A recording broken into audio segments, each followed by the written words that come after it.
مولا اگر توفیق مل جائے تو خدمت اسلام کر جاؤں، اور یہ تمنا ہے کہ تعلیم قرآن عام ہو جائے، مولا یہ تمنا ہے کہ تعلیم قرآن عام ہو جائے، تمام پرچموں سے اونچا پرچم اسلام ہو جائے۔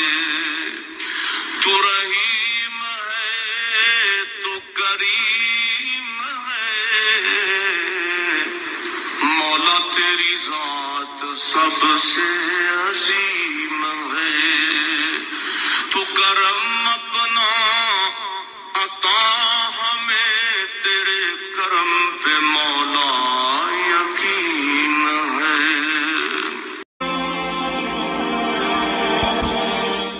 رابعہ بصری رحمت اللہ علیہ کو دنیا سے گئے ہوئے 1200 سال ہو چکے ہیں، لیکن ان کا نام آج بھی زندہ ہے، رابعہ بصری۔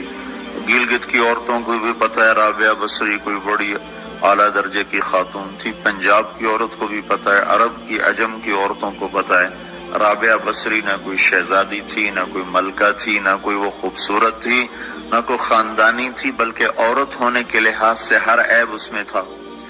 خاندان اچھا ہونا چاہیے تو وہ غلام تھیں، باندی تھی، شکل اچھی ہونی چاہیے تو وہ بدصورت تھیں، کالی تھی۔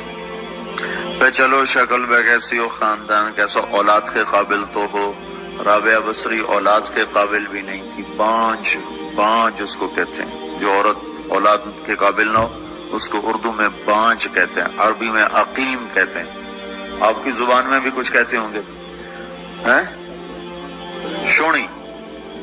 شونی تھی۔ تو اب بتاؤ عورت ہونے کے لحاظ سے کوئی چیز ہے؟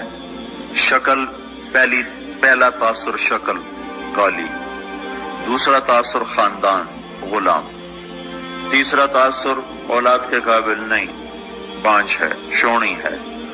تو 1200 سال کے بعد میں گلگت میں کیوں اس کا نام بلند کر رہا ہوں؟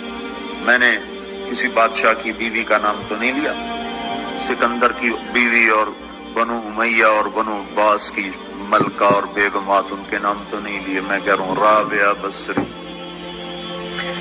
ان کی عادت یہ تھی وہ روزانہ عشاء کی نماز کے بعد غسل کر کے کپڑے بدل کے اپنے خاوند سے پوچھتی آپ کو میری ضرورت ہے؟ اگر وہ کہتے کوئی نہیں ہے تو پھر پوچھتی مجھے اجازت ہے؟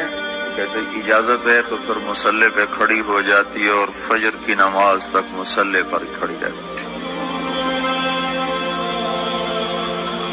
ان کا خاوند جلدی فوت ہو گیا، جوانی میں ہی بیوہ ہو گئی، تو حسن بصری بصرہ کے امام، کیا سارے مسلمانوں کے امام تھے، وہ خود آئے، خود چل کے آئے کہ میں آپ سے شادی کرنا چاہتا ہوں۔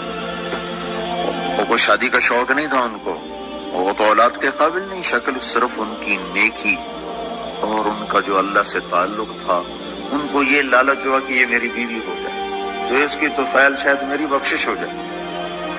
تو ان کے پاس آئے، کہنے لگے رابعہ میں آپ سے شادی کرنا چاہتا ہوں، خود پیغام لے کر آئے۔ تو انہوں نے فرمایا میری 4 باتوں کا جواب دے دو تو میں شادی کر لیتا ہوں۔ کہنے لگے کیا؟ کہ یہ بتاؤ میں جنتی ہوں کہ دوزخی؟ کہنے لگے یہ تو میں کچھ نہیں کہہ سکتا۔ اچھا یہ بتاؤ جب اللہ تعالیٰ قیامت میں اعمال نامے اڑائے گا، کسی کے سیدھے ہاتھ میں آئے گا، کسی کو الٹے ہاتھ میں آئے گا، میرے سیدھے ہاتھ میں آئے گا کہ الٹے ہاتھ میں آئے گا؟ کہنے لگے یہ بھی کچھ نہیں بتا سکتا۔